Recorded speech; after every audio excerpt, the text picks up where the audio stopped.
오늘은 경건의 능력이라는 제목을 가지고 우리가 말씀의 은혜를 잠시 나누고자 합니다.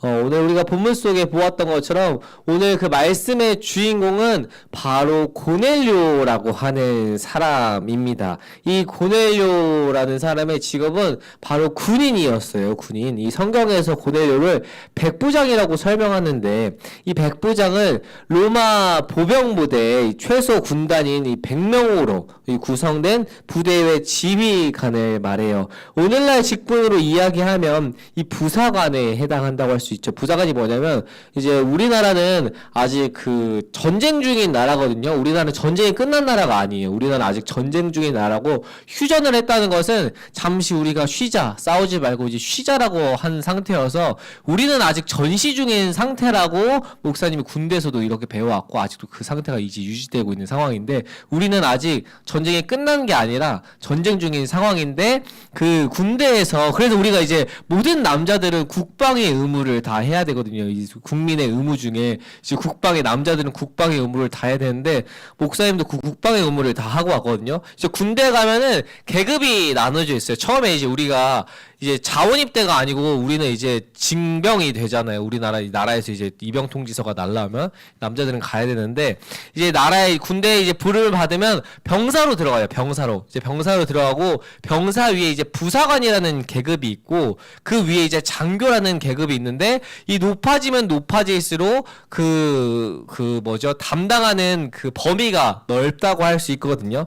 이 오늘 고넬료라고 하는 사람도 성경에서 백부장이라고 설명하는데 백부장은 오늘날 이제 부사관, 이 병사 그 윗계 계급인 한 100명의 병사들을 가느리고 있는 지휘관이었다라고 이렇게 생각할 수 있습니다. 이 고넬료라는 사람은 1절을 통해서 보면 이 가이사랴라는 지역에 살고 있다라고 말하는데 가이사랴가 어디냐면 당시 로마 제국 유대 지역에 있던 주요 항구 도시 중에 하나로서 이 군사적이고 정치적인 영향력이 컸던 곳 중에 하나예요. 그리고 문화적인 상황에서 당시 이제 로마가 얼마나 강했냐면 당시에 이제 세계를 제패하는 오늘날 이제 세계 경찰에서는 미국이라고 하는데 당시에는 로마 그래서 모든 길은 로마로 통한다라고 했던 것이 로마가 다른 나라들을 다 점령하면서 그 길을 이제 정비하게 되어서 그 로마 쪽으로 다 모일 수 있게 했거든요. 그래서 로마가 당시에는 가장 강한 나라였다. 근데 그 당시에 가장 강한 나라를 이끌 수 있는 주요한 직업 중에 하나가 바로 군인이었다. 왜냐면 군인은 결국 싸워 나가서 이겨야 하니까. 그래서 군인은 상류 계급이었어요. 당시에는. 오늘날은 상류 계급은 아니긴 하지만 당시에 군인은 상류 계급이었다라고 생각할 수 있거든요. 근데 이 고넬료라는 사람이 이방인이었고 또한 이 지휘관 100명의 병사를 거느리고 있는 이 고넬료는 상류 계층에 속한 자였는데 이 자가 정말 특이하게 성경에서는 경건한 자라고 설명을 하고 있습니다. 그리고 이 사람이 하나님을 경외한다라고 오늘 본문 말씀은 이야기하고 있어요. 그는 가난한 사람들에게 아낌없이 돈을 주었고 늘 하나님께 기도했던 자였습니다. 이런 경건한 모습으로 인해 하나님께서는 고넬료라는 사람을 주목을 했어요. 가장 먼저 드러나는 고넬료 인물의 특징은 바로 이 경건인데 경건.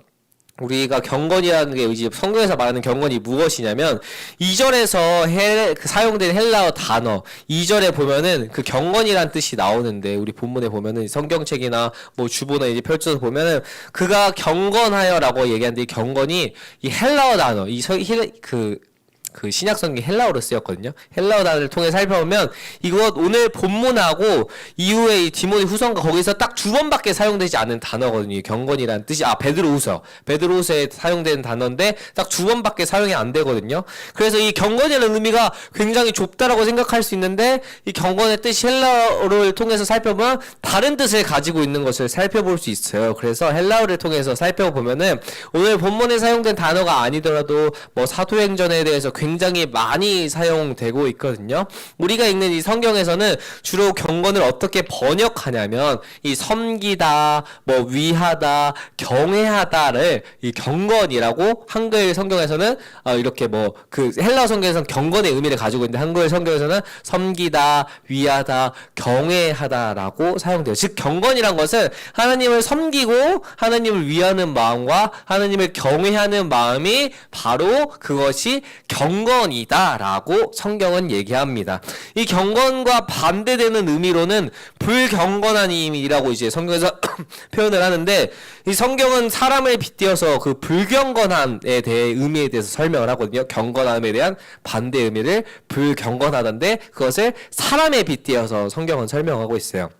합당한 존경과 행동이 결여되어 있는 사람, 즉 하나님을 섬기지 않고 하나님을 경외하지 않는 사람을 성경은 불경건한 사람이다라고 얘기를 합니다. 반대로 이제 경건한 사람은 아까 말했던 것처럼 하나님을 섬기고 하나님을 예배하는 자가 바로 경건한 사람이라는 것을 알 수 있습니다. 이 거넬료의 이 사람을 봤을 때 경건하다는 뜻은 이방인이었지만 하나님을 예배했고 하나님을 누구보다 섬겼던 자라는 것이에요. 이 고넬료뿐만 아니라 그의 가족 모두가 하나님을 경외하는 자라고 설명하고 있거든요. 그것을 봤을 때 이 고넬료 한 명으로 인해서 가족들이, 온 집안 사람들이 하나님을 경외하게 되었다라고 해석을 할 수 있어요. 이게 무슨 말이냐면, 우리가 전도할 때 가장 어려운 전도가 뭐냐면 바로 가족 전도예요. 가족 전도. 가족을 전도하는 게 세상에서 가장 어려운 전도입니다. 근데 이 고넬료 한 명으로 인해서 온 가족이 하나님을 경외했다라고 설명을 하고 있어요. 또한 그의 경건한 성품은 구제적인 행동을 통해서도 나타나거든요. 경건은 이 기본적으로 하나님을 향한 경외, 헌신, 예배라고 설명을 했잖아요. 유대인들은 하루에 이제 3번을 기도했어요. 3번. 오전 9시, 그 다음에 오후 12시, 오후 3시 이렇게 3번의 시간을 놓고 기도를 했는데, 고넬료는 삶에서 하나님께 집중하기 위한 이 시간을 확보했어요. 오전 9시와 오후 12시와 오후 3시에 이렇게 3번 나눠가지고 기도를 했는데, 항상 그 시간을 내어놓고 하나님께 기도했던 자가 바로 고넬료였거든요. 그리고 그러한 모습이 삶에서 나타나는데, 바로 4절에서 말하고 있는 이 구제라고 얘기를 하거든요. 구제는 우리가 잘 알고 있는 것처럼 어려운 사람을 돕는 것을 얘기해요. 어려운 사람을 돕는 것. 근데 이 고넬료가 아까 말했던 상류층이라고 했잖아요. 노블리스 오블리제 그 삶을 살아가는 사람이었는데, 이 돈이 많으면 많을수록 남을 베푸는 게 더 힘들어요. 왜냐면 많이 가지면 가질수록 더 갖고 싶어 하거든요. 많이 가지면 가질수록. 목사님도 어렸을 때 그 알바를 해서 알바비를 벌었을 때, 그냥 조금 벌면은 한 30만 원 만약에 번다고 했을 때, 만약에 3만 원 내는 것을 그렇게 아깝진 않았는데, 오히려 뭐 이제 다시 알바를 해서 뭐 200만 원 벌었을 때 11조를 20만 원 내는 건 좀 아까웠던 것 같아요. 많이 벌면 많이 벌수록 그걸 내는 그 사람들은 더 아까워하는 것들이 있거든요. 왜냐면 많이 가지면 더 많이 갖고자 하는 욕심이 있기 때문에. 그래서 이 부자들의 삶을 보면 오히려 그 사람들이 굉장히 검소하다는 걸 알 수 있거든요. 부자들은 오히려 돈이 얼마나 힘들게 벌었다는 걸 알아서, 뭐 목사님이 알지 못하지만 그들이 뭐 인터뷰나 책을 통해서 보면 그렇게 얘기를 해요. 그래서 갑자기 돈을 번 사람들이 그걸 이제 뭐 졸부라고 얘기를 하는데, 갑자기 돈을 많이 번 사람들이 이제 나의 모습을 치장하기 위해서 명품이나 그런 것들 보여주기 위한 것들을 많이 사입는 것을 뭐 볼 수 있긴 한데, 뭐 그것이 다 일반적이는 않지만 대체로 부자들은 검소한 삶을 살면서도 굉장히 자기가 힘들게 벌어왔기 때문에 많이 가지면 더 많이 가지려고 하는 것들이 있다. 근데 이 고넬료가 상위 계층이었는데 이 사람이 남들을 많이 도와줬다라고 얘기를 하거든요. 그래서 그러한 모습으로 인해서 이 성경은 경건한 사람이다라고 말씀을 하고 있습니다. 이 사람은 분명히 세상에서 모든 것을 갖춘 자였어요. 상위 계층이었고 로마의 군인의 신분이었고, 로마의 시민권을 있는 것만으로도 당시에는 굉장한 그 특권이었는데, 그런데도 군인이었다는 신분을 가지고 있으면 남들에게 돈을 더 취할 수 있는 사람이거든요. 그 이전에 마태처럼 세리처럼 내가 더 많은 것을 취할 수 있는 사람이었는데, 근데 오히려 그 사람은 갖는 것이 아니라 남들에게 베풀어 주는 삶을 살았어요. 왜냐하면 하나님을 경외하면서 하나님을 예배할 때, 하나님이 나에게 주신 그 사랑을 나만이 가지고 있는 것이 아니라 남에게 베풀어야 한다라는 사실을 잘 알았기 때문에, 이것을 가지고 예전에 사도 바울 선생님께서 디모데에게 이런 말을 한 적이 있어요. 바울과 디모데는 스승과 제자의 관계인데, 바울이 스승이고 디모데가 제자거든요. 디모데에게 이렇게 말했어요. 디모데 후서 3장 5절의 말씀인데 이전에 바울 선생님이 이렇게 얘기했습니다. 경건의 모양은 있으나 경건의 능력은 부인하니 이 같은 자들에게서 내가 돌아서라 라고 이렇게 얘기한 적이 있어요. 바울은 디모데에게 사람들이 이 겉으로 경건한 외형을 가지고 살아가는 사람들처럼 보일 수 있지만 실제로 경건의 본질을 따르지 않으면 그 사람에게는 능력이 없으니까 너가 그것들을 보고 그냥 더 이상 시간을 쏟지 말고 그냥 돌아서라 라고 얘기를 했어요. 경건의 모양만 가지고 있고 경건의 능력을 가지지 못한 사람들은 즉 말씀의 은혜를 가지고 나아가지 못한다라는 것을 얘기해요. 경건의 능력이 무엇이냐면 이 진정한 신앙과 하나님과의 관계에서 나오는 올바른 관계에서 나오는 내적인 변화를 설명하거든요. 즉 내가 말씀을 알았으면 말씀을 가지고 삶에서 살아낼 때 경건의 능력이 나오는데 내가 경건의 모양은 내가 하나님을 알고 있지만 그저 나 예배 왔는데 나 교회 다니는데 나 기도하는데 라고 그냥 겉으로 이렇게 뭐 얘기는 하면서 밖으로 이제 세상에 나가서는 똑같이 뭐 나쁜 짓은 아니지만 세상 사람들처럼 똑같이 사는 걸 말해. 그것을 경건의 모양이라고 얘기하는데 사도 바울 선생님 디모데에게 경건의 모양을 갖고 있는 사람들이 참 많은데 그 사람들은 그냥 돌아서면 되고 우리가 가져야 될 것은 경건의 능력이다. 즉 말씀 가운데 살아야 한다라고 이렇게 얘기를 하는 거예요. 말씀을 알았으면 말씀 가운데 살아야 한다. 이 경건의 모양을 가진 사람들이 당시에는 바리새인들이었거든요.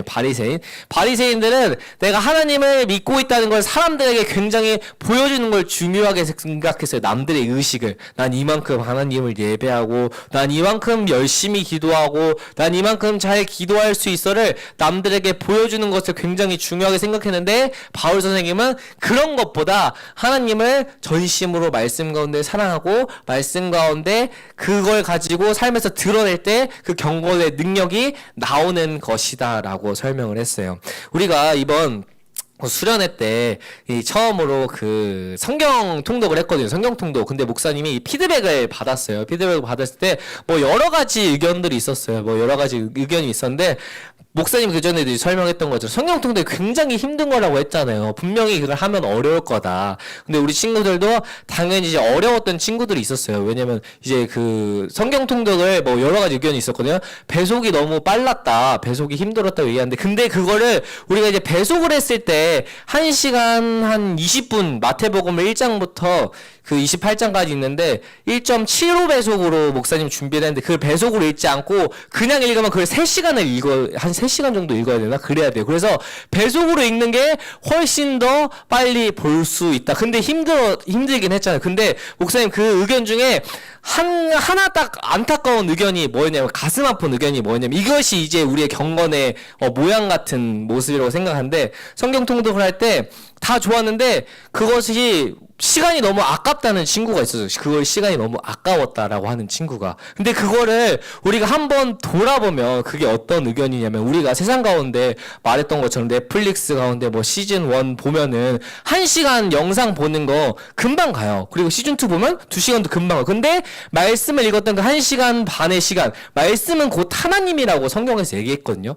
우리가 말씀을 가지고 하나님과 그 교제하는 시간이 그게 아깝다. 그것이 그냥 필요 없었다라는 그 의견들이 좀 우리의 삶을 돌아보는 시간이었던 것 같아요. 오히려. 왜냐면 우리는 세상 가운데 일주일 가운데 하나님을 위한 시간이 과연 얼마나 될까? 하나님의 말씀을 듣는 시간이 얼마나 될까? 하나님을 알아야 하는 그 시간이 그냥 아깝다라고 하는 것이 우리가 이 성경을 얼마나 읽지 않고 노력을 하지 않고 훈련이 되지 않았으면 하나님을 만나는 시간이 그저 어떤 것이 아니라 그냥 아까웠다. 그냥 그 시간 자체가 버리는 것 같아서 아까웠다라고 하는 게 너무 그게 마음이 아팠더라고요. 그리고 그것이 또 나의 책임이라고 생각을 했어요. 왜냐면 그동안 목사님이 이제 교육부에 있으면서 영아부부터 고등부까지 모든 교육 계획을 수립하는데 노는 것도 중요하지만 말씀 가운데 바로 세워져 있지 않으니까 이런 현상들이 나오는 것 같구나라고 생각을 하면서 우리가 더 말씀의 본질을 찾아야 되는데 왜냐면 교회에서 즐겁고 행복한 것도 굉장히 중요해요. 근데 정말 웃긴 게 뭔지 알아요? 교회가 아니라 세상 가운데 나가면 더 즐겁고 더 행복하고 더 재밌는 게 훨씬 많아요. 훨씬. 교회는 아무리 발고 기고 노력해봤자 세상을 이기지 못해요. 근데 왜 우리가 교회에 와서 예배를 드려야 하냐면 결국 우리의 중심은 말씀이기 때문에 세상은 아무리 즐겁고 행복해도 이 결국 우리의 참된 기쁨과 소망은 말씀이거든요. 그러니까 말씀이 중심이 잡혀 있어야 우리의 삶 가운데 어떻게 나아가야 하는 그 방향성을 알고 참된 기쁨과 만족을 누릴 수 있는 거예요. 그래서 수련회 때에 또 뭐 성경 통독이 어렵긴 했지만 그럼에도 열심히 했던 친구들도 있고 당연히 어렸던 친구도 있고 목사님도 그 청년일 때 성경 통독을 했다고 했잖아요. 그래서 한 3년 했거든요. 3년. 여름 수련회 때 한 번, 겨울 수련회 때 한 번, 여름 수련회 때 한 번, 겨울 수련회, 여름 수련회 한 번, 겨울 수련회. 근데 그때 이제 성경 통독을 처음에는 아침에만 했어요. 오전 9시부터 12시까지. 1년차 했을 때. 근데 2년차 했을 때는 오전 9시부터 12시까지 하고 점심 먹고 12시부터 오후 3시까지. 근데 3년차 때 목사님이 그때 이제 회장이었는데 그때는 어떻게 했냐면 이제 2박 3일을 가면 이틀을 성경 통독을 했는데 오전 9시에 딱 8시에 기상했다. 자, 8시에 일어나세요. 기상을 한 다음에 8시에 다 이렇게 모여서 성경 통독을 오전 8시부터 12시까지 하고 12시 점심 먹고 1시부터 오후 5시까지 한 다음에 그것을 이틀을 했어요. 이틀. 그래서 그렇게 해서 구약 성경을 다 읽었었나 했던 것 같은데 정말 신기하게 목사님도 그때는 이제 신학 공부를 하고 있을 텐데 1년차 때는 내가 신학 공부를 하고 있으면서 너무 힘들었어요. 이 성경 통독 도대체 이걸 왜 하는 거야? 이걸 왜 이런 식으로 해야 되지? 도대체 나에게 유익이 뭐지? 근데 그 3년차 했을 때 정말 신기한 게 뭐냐면 내가 그냥 한 귀로 듣고 한 귀로 흘린 것 같은데 목사님이 설교를 할 때 그 말씀에 통독했던 내용들이 떠오르기도 하고 또 내가 기도를 할 때 그 말씀의 구절들이 갑자기 막 생각날 때가 있더라고. 그래서 하나님의 말씀을 묵상하는 게 이런 거구나. 하나님과 교제하는 게 이런 거구나. 우리가 세상 가운데서 세상의 문화와 매체들에 대해서 많은 시간을 할애하면은 당연히 우리가 넷플릭스 뭐 오징어 게임처럼 보면은 머릿속에 오징어 게임이 생각나는 것처럼 하나님을 알려고 한다면 결국 우리가 말씀을 묵상해야 되거든요. 말씀을 알아야 하거든요. 우리가 결국 하나님을 알지 못하는 건 말씀을 그만큼 알지 못하기 때문이에요. 왜 과학이 더 진짜같이 느껴지냐면 세상에 과학 공부를 하게 되면 그게 정말 진짜인 것 같고 계속 공부를 하게 되면 마치 그것이 진리인 것처럼 받아들여지니까. 근데 성경 공부를 정말 연구하면 진짜 그 역사적인 사실이나 이렇게 봤을 때 예수 그리스도께서 이 땅에 정말 오셨다는 그 역사적 사실 증거가 성경이 아니라 다른 모든 많은 것들에 너무나도 많이 있거든요. 너무나도 많이. 그렇기 때문에 이 경건의 모양을 가진 자가 되어서는 우리가 절대 되지 않아요. 경건의 능력을 가져야 하는데 경건의 능력을 가진다는 것은 우리가 그 들은 말씀을 가지고 그 말씀을 믿으면서 나아가야 하는 거예요. 우리가 이 말씀을 의지할 수 있어요. 고넬료는 이것을 깨달았던 자였어요. 고넬료는 아까 상위 계층이고 또 잘 사는 직분이었고 돈도 어느 정도 있는 사람이었는데 그 사람이 남들을 베풀고 그 경건의 모습을 가졌던 그 자가 왜 그랬냐면 하나님의 사랑을 온전히 깨달았기 때문에 내가 하나님을 사랑하면 하나님의 형상인 이웃도 사랑해야 한다는 것을 알았기 때문에 남들에게 그렇게 사랑을 베풀었던 거예요. 말씀을 온전히 깨달았기 때문에 왜 내가 남들에게 구제를 해야 돼? 왜 내가 내 돈을 줘야 돼? 라고 했을 때 이 내 옆에 있는 사람은 결국엔 하나님의 형상을 닮은 자기 때문에 내가 하나님을 사랑한다면 하나님의 형상을 닮은 사람들도 사랑해야 온전한 사랑을 이룰 수 있구나를 깨달아서 고넬료가 경건의 능력으로 말씀에 붙들고 말씀을 의지해서 나아갔던 것이었어요. 우리 학생들도 이 고등부 이 시절에 많이 불안하고 걱정되고 또한 두려움이 많을 텐데 그때 우리가 해야 될 게 말씀 가운데 그것이 정말 진짜임을 믿고 그냥 믿으라고 목사님이 얘기하잖아요. 그냥 무의식적으로 그냥 맹목적으로 믿으라고 하지 않고 질문이 있으면 언제든지 목사님에게 질문을 해주고 목사님이 그런 시절이 많았기 때문에 하지만 내가 또 뭐 연구도 해보고 이런다면 그것이 정말 진리라는 사실을 깨닫게 될 것이고 그 말씀을 믿고 의지할 때 하나님의 능력이 이 성경 속에 나타난 그 능력이 나의 능력이 될 거야. 나의 능력이. 그렇기 때문에 그 말씀을 의지하면서 말씀으로 나아가는